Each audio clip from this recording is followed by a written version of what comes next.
Hey everyone, welcome to the video. Let's go over the NASCAR Duels races. It's the Blue-Green Vacations Duels number 1 and number 2. This is the qualifying races for the Daytona 500. So very excited, and I'm excited we get 2 races. So we have 2 races to break down, and if you look at the sheet below, you can see we have main sheet duel number 1 and main sheet duel number 2. So we're going to be going over both in this video, so it might be a little bit longer of a video, but hopefully you guys don't mind. Anyway, before we continue, as always, if you guys could just leave a like, and if you're new to the channel, please hit that subscribe button. It really helps me out. Really appreciate it. I'm going to be here all NASCAR season long, so I'm very excited for that. Also have baseball starting up in the spring, which is coming pretty soon. Pitchers and catchers reported today, so I'm very excited for that. And we also have basketball going on right now. And if you want to follow me on Twitter, I'm at Pennell16. I'd advise it because I try to retweet any of the important NASCAR information that I can find, because I know a lot of you might not know too much about NASCAR. And if you do, just disregard this, but if you don't know too much about NASCAR, I try to retweet as much important information as I can, because you guys probably don't know where to exactly look for NASCAR information. So I'll be retweeting that and also retweeting stuff as well if you just want to see what I tweet. And if you want to support me over on Patreon, it's much appreciated. We had quite a few people sign up for the NASCAR package last week, and we all tended to do pretty good according to the Discord chat. A lot of people don't even know anything about NASCAR. Still did good. So if you do want to check out the extra content that I put out every single week for NASCAR, I put a lot of extra work into it. You can hit the link in the description below, and it'll take you to my Patreon page, which I'll show you guys really quick. Alright, so if you guys hit that link, it's going to take you to my Patreon page, and it's as easy as this. If you are interested, you press select, and then you purchase the NASCAR package. And it's really the best time to do so, because we have 3 races this weekend.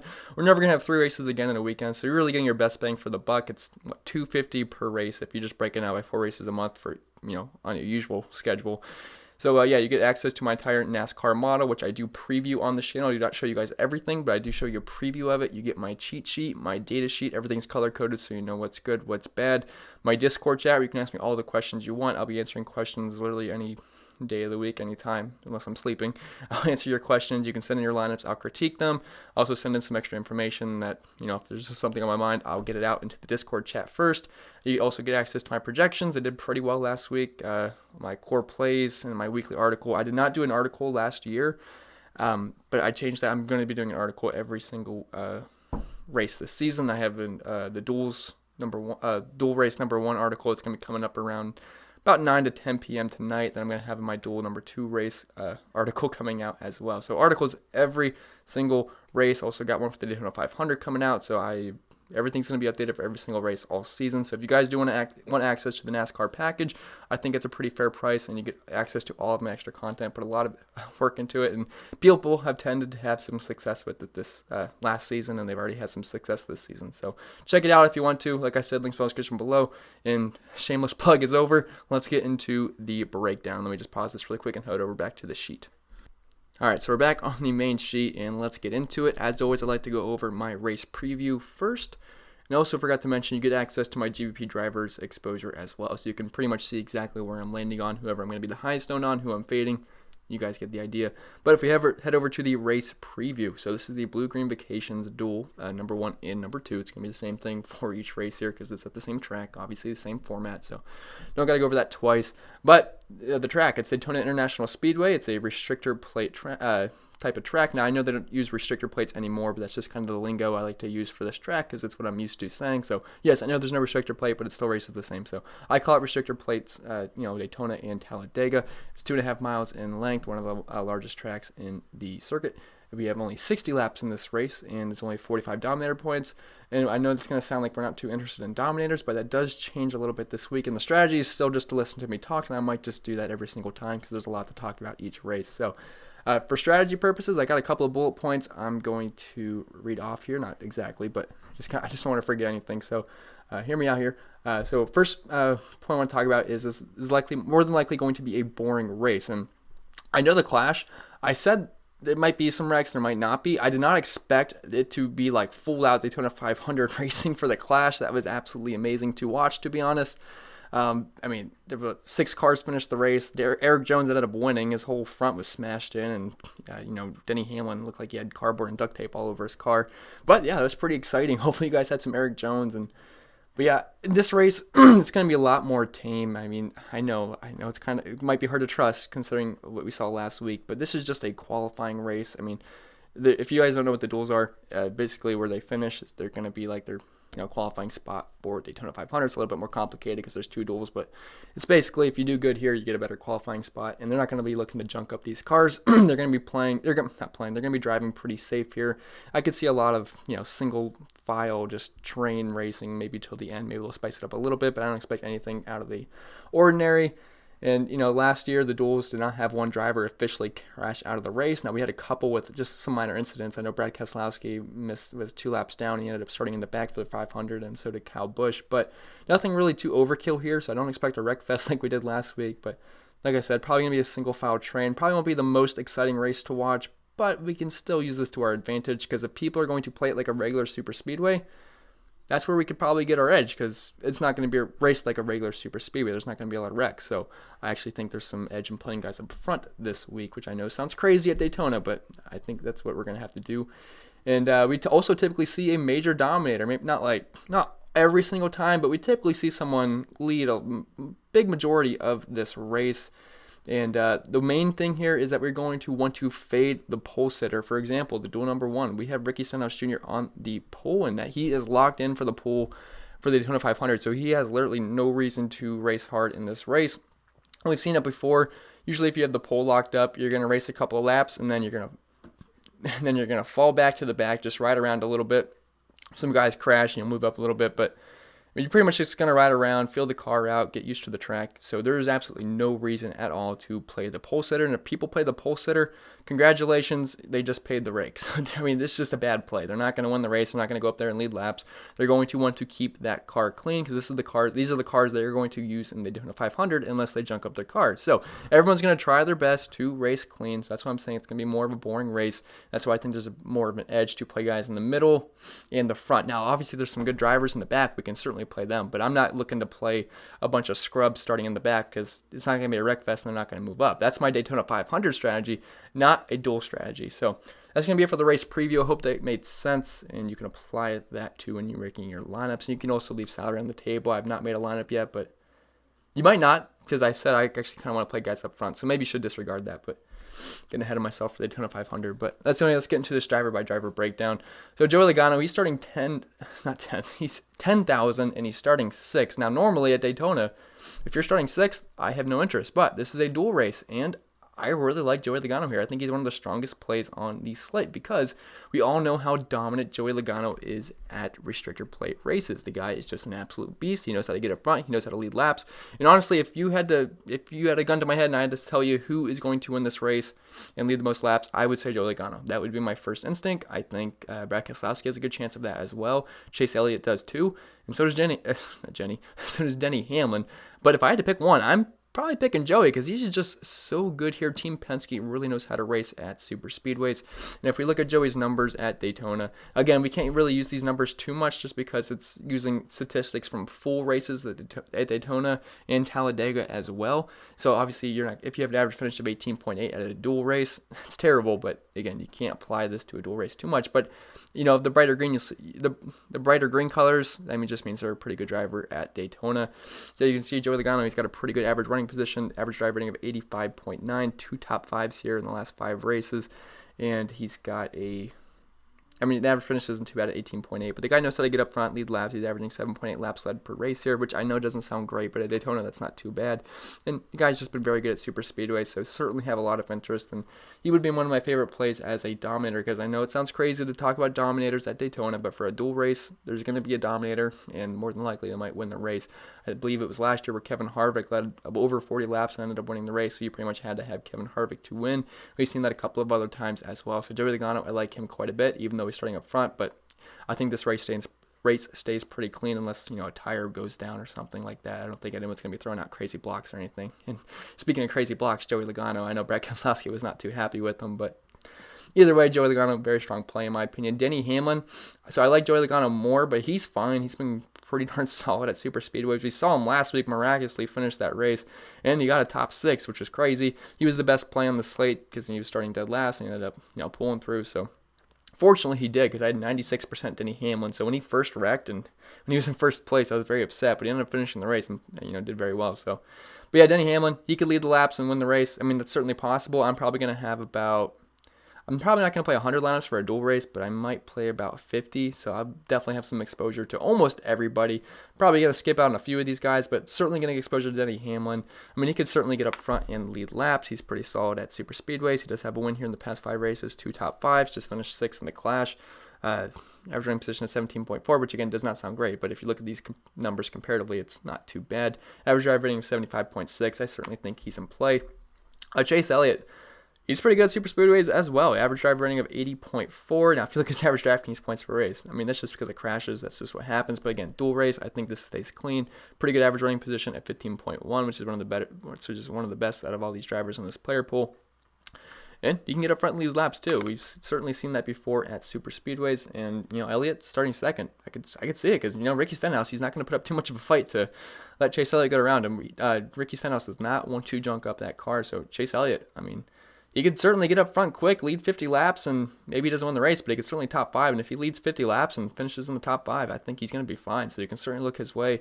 I think Elliott could be the one guy that stops maybe Joey Logano from dominating this race. So either way, I like Chase Elliott quite a bit. I think he's fine, even though he's starting second.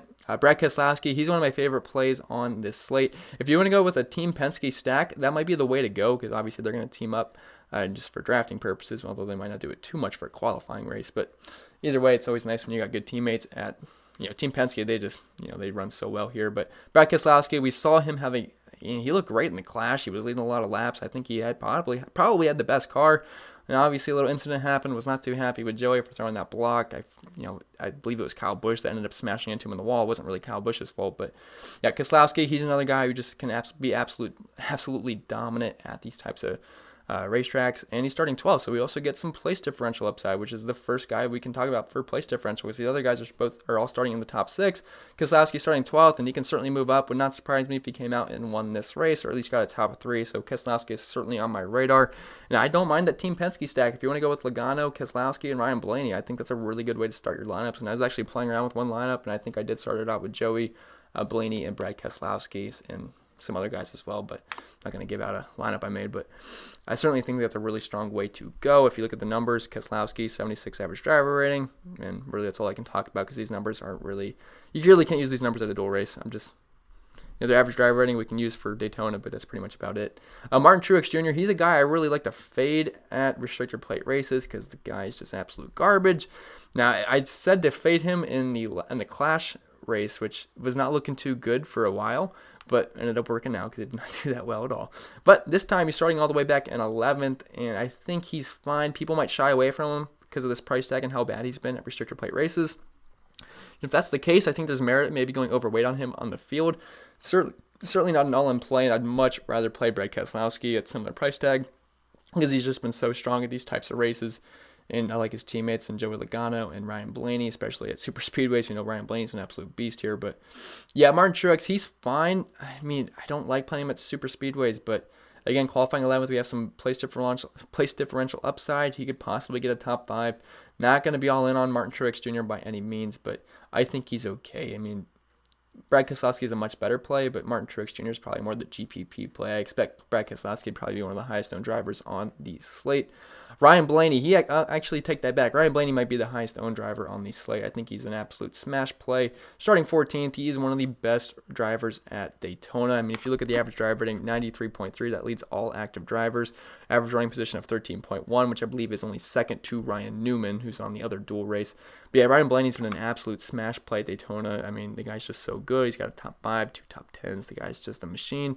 And he knows how to get up front, too. He's actually averaging the most laps led at Daytona out of all these drivers. It's not the whole driver pool, all the drivers, because it's split in half here. But of this driver pool, averaging the most laps led. And he's just a really good driver at super speedways. He's actually personally my favorite driver, so maybe I got a little bit of bias, but I certainly want to play Blaney. He was looking like he was going to have a really good day at the Clash, ended up crashing near the end, but he still got positive place differential. And he's starting 14th, which I believe he started. Is this the same starting spot he had in the Clash? I think it was, but yeah, starting 14th, I think he can get a top 5. He could potentially win this race. I can certainly see that happening. So certainly a lot of interest in Ryan Blaney. I think he's one of the best plays on the slate. Offers us place differential and high finishing position upside as well. Eric Almirola, so he's pretty good at Daytona. I mean, average driver rating of 76.8, pretty good in the average Draftkings points per race, tends to avoid the wrecks.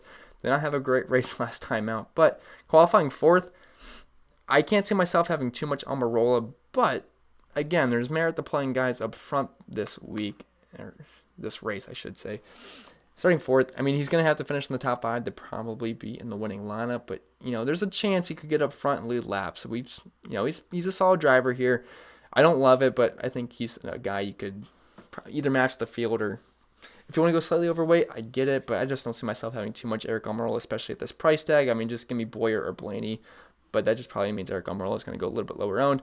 If I'm going to make a lot of lineups, I might have him in one or two, but just in case, but not going to be too high owned or highly invested in Eric Almirola. Clint Boyer, he's starting 7th. I think he's interesting. He had a pretty decent clash race.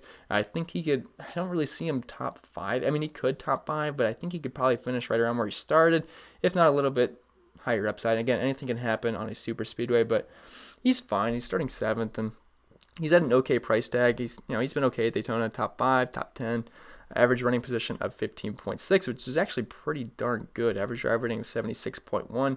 He's in play. I don't love it, but again, there's not a lot of options here, and if he finishes high, he'll be a good play. Ryan Newman, I'd probably rather play Ryan Newman. He's just pretty good at avoiding wrecks at Daytona. We saw it in the clash. I mean, he was there till the very end, but I believe he had a tire issue at the very last. Was at the very last turn, I believe. So, but yeah, he was doing pretty well, even though he started on the pole. He wasn't in the winning lineup or anything, but he's starting 8th here, so he's got some place differential upside here. I'm not saying he's gonna he's an absolute lock for a top 5, but if you just look at his numbers at Daytona, the guy's pretty darn good. He's averaging 41 DraftKings points per race here, average finish of 10.2, which, okay, Justin Haley's throwing this off a little bit. As you can see, it's a bright 1 for him. That's because he won Daytona. Was at the I believe that was in the Daytona 500. It was the Daytona number 2, but yeah, it was shortened by lightning, I believe, or it was either lightning or rain. But yeah, Justin Haley's throwing this off with a average finish of 1 because it was one race and he happened to win it.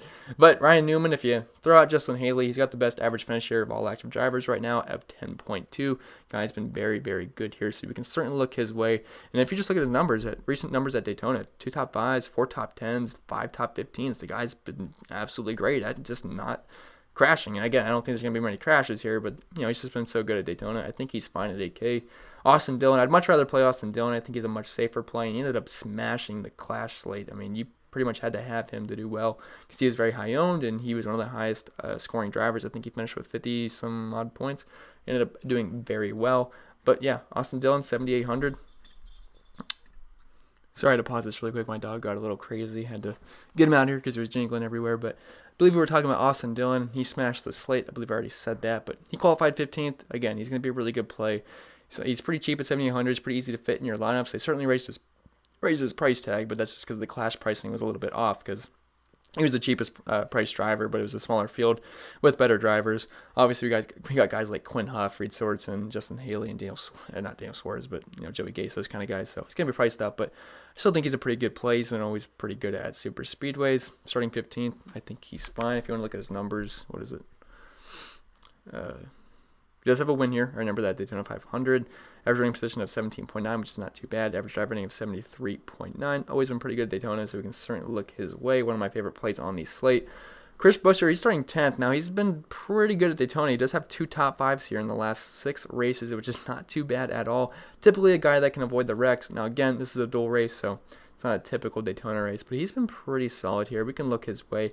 I think it'll be interesting in GPPs because not a lot of people are going to play Chris Buescher starting 10th because there's a lot of other good drivers around him that are, just hold better name value than Chris Buescher, and they're starting a little bit further back. So, Martin Truex Jr., Brad Keselowski, they're starting a little bit further back. Chris Buescher's kind of in an odd spot. Now, I know he's a lot cheaper than those guys, but everyone's going to play Austin Dillon. I don't see too many people playing Chris Buescher.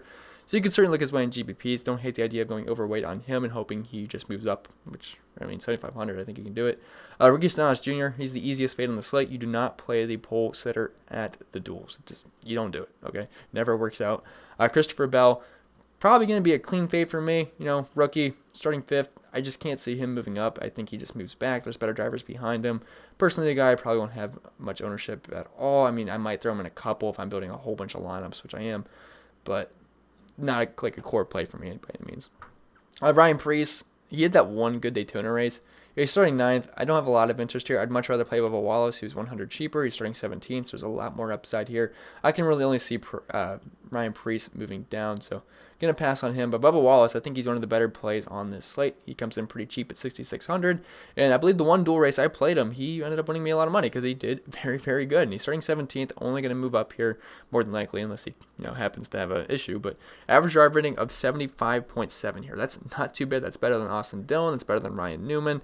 It's better than Martin Truex Jr. It's right on par almost with Denny Hamlin. So I think he's a pretty strong play here. He does have a top 5, top 20 4 times. I mean, out of 5 races. So he's been very, very good at Daytona. So you can certainly look Bubba Wallace's way. I think he's going to be one of the more popular options for value, besides the guy we're going to talk about in 2 spots. John Nemechek, no thank you at 13th. Just not going to do it. Daniel Suarez, I think he's one of the best plays on this slate because he's racing to get in Daytona 500. I have a hard time seeing Suarez not get in. There's a couple of drivers that need to obviously finish higher than the other to get in into the Daytona 500. Daniel Suarez is one of them, but he's got the best name, pretty much the best equipment. So I think Suarez is going to be the one that gets in. He's actually one of the guys that's really racing for something. These other guys probably don't care too much where they qualify.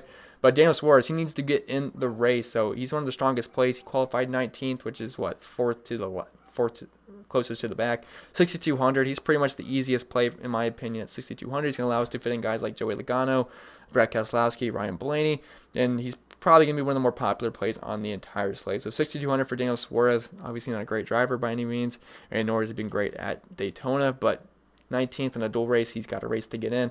Certainly got to look his way. And really for the scrubs, I'm not going to talk about each one. These guys are great for Daytona 500, not the dual races. The best cars are pretty much going to go to the top, maybe despite a couple of other things, a couple of weird things could happen. But unless there's, by some chance, someone gets a loose tire up front and takes out the whole field, I don't see any of these guys working out. These are pretty much our Daytona 500 lineup. I like to call them just stack in the back and they all move up after the crashes. Really don't see that happening in this race. So I think we can pretty safely avoid the back here. If you want to take a chance on one, by all means go for it. But I wouldn't really recommend going below Daniel Suarez at the dual races. So that's going to be it for duel number 1. I'm going to pause this really quick and get a drink and go into duel number 2 so my mouth doesn't go too dry. But let me pause this really quick and I'll be right back. Alright, I'm back. Welcome to duel number 2, and pretty much just going to go back down the driver pool. We already went over the strategy. It's the same exact race, so you don't have to worry about that. Anything changing. It's going to be the same exact race. This one just starts a little bit later. So, up top, we got Kyle Busch. He qualified 3rd, and not qualified, but 99. He's 9,900. He's okay. I mean, we've seen him get up front before, and this should be a more tame race. And I can certainly see him getting up front and leading laps. I mean, really the only guys beside him are Jimmy Johnson, William Byron, Kevin Harvick I could see getting up front. But I think he'd probably be my favorite to get up front early at least. And if he could hold on to that for a while, I mean, it's not out of the realm of possibility of him winning this race. Now, he's not been the greatest Daytona racer. If you just look at recent track history, he does have one top 5, but he's really not been that great. Average drive rating of 73.3, as you can see, is the lowest of this tier group in the 9K range. He's okay, though. I like that he's up front, and the fact that he could probably get up front and lead laps quick. It's just, qualifying 3rd, there's not much room for error, so if he does happen to fall back, it'd be a pretty bad play. I wouldn't play him in cash games, but I do think he's solid for GPPs, just to hope he gets up front and he's that main dominator. But I'd probably rather play Kevin Harvick because we have seen him excel in this same exact position before. Last year in the duels, he got up front, led a bunch of laps, won the race, and ended up being a smash play. You pretty much had to have him to win the GPP. So going down to Kevin Harvick, he qualified 6th. He's starting a little bit further back, and I actually like Kevin Harvick. Now, if you look at his history at Daytona, it's bad because the guy just gets caught up in the wrecks pretty much seems like every year, but when he's not wrecking, he's driving pretty well. As you can see, he's averaging negative DraftKings points per race here the past 6 races. Yeah, that's pretty awful. Average finish of 26.7. But if you look at his on-track numbers, when he's driving, he's got an average running position of 14.5, which is not too bad. As you can see, that's a really drastic difference from his average finish. So he's been driving well. And he's an average drive rating of 89.4, which is second best out of all these drivers. So when he's on the track, he's driving well, and the thing is, he's probably not going to crash in this race because there's usually not crashes. Maybe there's one minor one, but you don't have to worry too much about a big crash. So I think this is where Kevin Harvick can excel here. And I know the numbers look bad, but when he's on the track, he is driving really well. Qualified 6th. He's kind of like in the Joey Logano spot in Duel 1. They're both starting 6th, and they're both pretty, Joey Logano's the better plate racer, but Kevin Harvick, again, when he's not crashing, he is driving pretty well. So I think he's a pretty strong play at 9,700. One of the top plays for being the dominator of this race. Jimmy Johnson, he qualified 2nd. So Alex Bowman, obviously they're teammates. Bowman's going to drop back again. So he's going to drop back. So maybe he just lets Jimmy Johnson go by. I don't know, maybe, Alex Bowman wants to lead the first lap, whatever. So maybe Jimmy Johnson's the first one who gets the crack at leading a bunch of laps. I could see getting some exposure to him. Now, he's pretty expensive at 9,400. It seems a little excessive, but he did qualify 2nd. He could certainly get up front and lead laps. Now, there's pretty much no room for error at all at falling back, so you could very easily get negative place differential points, which is definitely going to hurt you on a small slate like this, but there's definitely upside of getting up front. And when it comes to Daytona, not too bad. Average running position of 17.2, average finish of 19.8, which is actually pretty solid as well. Average drive rating of 83, which I believe is 4th best out of all these drivers. So Jimmy Johnson, not a bad dominator pick. Again, there's no room for error at all to lose spots. So if you're playing Jimmy Johnson, you need him to get up front and you need him to finish in the top 3. I mean, if he doesn't do either of those things, he's going to be a very bad play. So just know the risks there. Not a cash game guy, but GPP guy for sure. William Byron, again, these Team Hendricks cars, they tend to perform pretty well at Daytona super speedways. Average running position of 15.8, 83.1 average driver rating. Guy's been pretty good. Does have a top 5, averaging 10 point whatever laps led per race at Daytona. Has got up front before. I could certainly see him getting up front and leading some laps. Again, all these guys are pretty much GPP plays because they're starting up so close and they have no room for error at all at falling back. If they do, they're going to be horrible plays, especially at these price tags. So again, just know the risks, and if you're building multiple lineups, maybe you want to get exposure to some of these guys, because I feel like one of these guys is going to be the one that ends up leading a majority of these laps. Going down to Kurt Busch, he's qualified 11th. I think he's a pretty strong play. He's been pretty good at Daytona. He was hanging around for a while in the last race at the Clash, ended up getting clipped on one of the wrecks. So unfortunately, did not make it. Although most drivers did not make it. I don't even know the math in my head. Was it 12 out of the 18 drivers ended up crashing? But pretty good here, 76.4. He's got a better average drive rating than Kyle Busch's brother. Better average running position. He's got place differential upside. I could see him getting a top 5, which would be fine if you're qualifying 11th. So you can certainly look Kurt Busch's way. Eric Jones, he ended up winning the Clash. He's more of a GPP play, qualifying 5th, but he can certainly finish in the top 5. And again, the things that are important here are place differential and high finishing upside. Finishing position upside, and Eric Jones can certainly qualify for not both those categories because he can't really move up much, but he can certainly qualify for the high finishing position category. He's got some good teammates in Kyle Busch. I believe that's his only teammate, Martin Truex Jr. is the other one, so is Denny Hamlin. So he's only got Kyle Busch with him, but I still think he's fine. He could certainly win this race. Would not surprise me.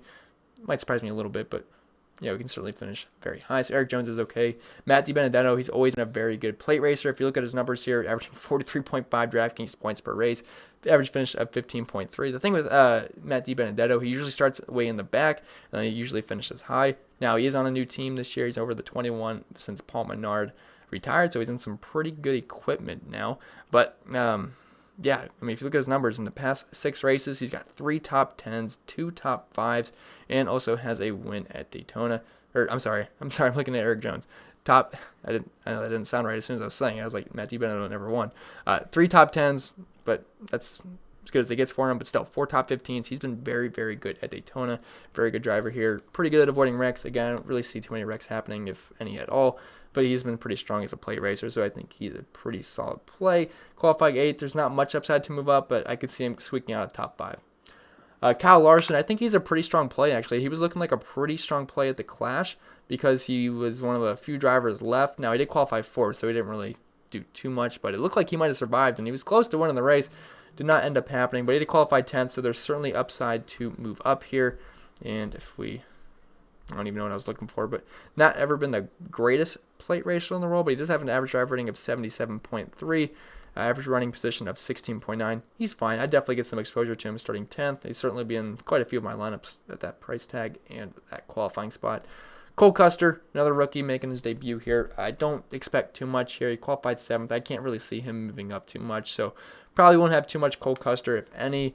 Tyler Reddick, He's qualified 9. Again, another guy I probably won't have too much interest in. I don't see him really moving up. He's probably a safe fade in my opinion. Alex Bowman, he's the absolute fade of this dual race, just like Ricky Stenhouse. You don't play Alex Bowman on the pool. I believe it was either last year or the year before. Alex Bowman was in the same position. He was up front, and then he ended up falling back and just kind of riding around. Did absolutely nothing. You don't play the pole sitter at a dual race. It's just not what you do, or really any pole sitter at a super speedway. You just don't do it. Ross Chastain, so he's pretty much a DFS darling for us at super speedways. Him and Corey LaJoie, they're both very, very good at Daytona because they sit in the back and they avoid all the wrecks and they move up. As you can see, he's averaging 40.5 DraftKings points per race. And as you guys can see from my strategy for Daytona 500, all these high price guys, their average DraftKings points per race are very, very low. And if you go down here, you got guys at 53.3, 33.5, 36.1, 34. I mean, that's the strategy you want to go with. The numbers would suggest that. Now, this race is not going to play just like that, so they're not that great of plays. And Ross Chastain, 7,200, starting 14th. There's not a lot of upside here. I mean, no one's really going to wreck out, so I don't really like Ross Chastain too much. Brendan Gaughan, he's the guy I love playing at Daytona, and he locked himself in. He is not one of those drivers that needs to race to get in, but starting 16th, I don't love it. There's really not much you can move up for Brendan Gaughan. I don't think this dual race is as strong as the other one for DFS purposes, but I think he's okay. I mean, I don't love it, but you could use him at starting 16th. And really, after Brendan Gaughan, it gets a little ugly because we got guys like Michael McDowell starting 12th. I know the numbers suggest that the guy's an absolute rock star at play races, which he is, but he's starting 12th. I mean, I don't really see much upside here. There's a lot better cars here. No one's really going to crash out. He's not going to really move up too much. So I think he's a very strong play when Daytona 500 comes around, as long as he qualifies in the back. But starting 12th, I don't really have a lot of interest, especially when there's not going to be much crashes. Same with David Reagan. He's starting 13th. I just don't see it happening, to be honest. Ty Dillon, he's like the one guy I do have some interest here. I think Corey LaJoie's fine too, but Ty Dillon, I like him quite a bit actually. 6,200 is not a bad price tag. Starting 15th, the guy's a pretty good plate racer. Average finish of 16.8, averaging 36 DraftKings points per race here. Again, these numbers can't really translate too much to the dual races, but it's always nice when a guy's got good history here. Average running position of 19.8, average drive rating of 72.5, which is not bad for a guy down this price tag, in this price range. So Ty Dillon, if you're going for a cheap guy, he is my number one option. I think Ty Dillon's a very strong play. Corey LaJoie, if you need an absolute punt, I could see playing Corey LaJoie, qualified 18th, 6K. He might move up a couple spots. I don't love it though. I've not tried to make a lineup yet for the dual number 2. I've tried it for the dual number 1, but I've not tried dual number 2, so I'm hoping we don't have to go lower than Ty Dillon, because if we do, it's not going to be a fun time. Just because of the guys we have down here. And again, you can't play this like a regular Daytona race, because there's not going to be a wreckage and BJ McLeod ends up scoring 40 DraftKings points. That's just not what's going to happen. I mean, if it does, I'm wrong, but it shouldn't happen. So as low as I really want to go is Ty Dillon, but you could push it with Corey LaJoie because he's 18th. Timmy Hill, never play Timmy Hill. JJ Yeley, I mean, from the last race, he ended up having or was it the last race? I remember at least one of the last 2 races he absolutely bought out. It might have been actually both. Yeah, average finished at 15. Average drive rating doesn't look good. But again, the guy just moved up, so these numbers are going to look great for him. But it's not going to happen in this race. I mean, he might probably finish right around where he started. I mean, I don't really see too much upside here unless someone wrecks. So JJ Yeley, not a lot of interest there. Brennan Poole, again, BJ McLeod. You really can't play these guys unless a random wreck happens. But that's not how I'm playing this track. So really, as low as I want to go here is Ty Dillon. I mean, if I'm looking at my favorite, just some strong plays here, I think it's Kevin Harvick, Kyle Larson's good play, Ty Dillon. I think they're all fine. So, and again, you're going to have to find some more fringe plays. But I'm liking duel number 1 a lot more than duel number 2 as of right now. So I might play heavier on duel number 1, but there's an edge in both races, so we'll figure it out. But again, I'll have all my updated content over on Patreon, so if you want to check that out, I'll have everything updated, my articles, my projections, my cheat sheets, Discord chat, all that good stuff. Hit the link in the available description below. And that's going to be it for this video, guys. If it was helpful, remember to leave a like. If you're new to the channel, hit that subscribe button. Really helps me out. Really appreciate it. And if you want to support me on Patreon, like I said, it's much appreciated. And follow me on Twitter at ChrisPennell16. See you guys in the next video. And the next video will be for Daytona 500. So I'm sure you guys are excited. I am too.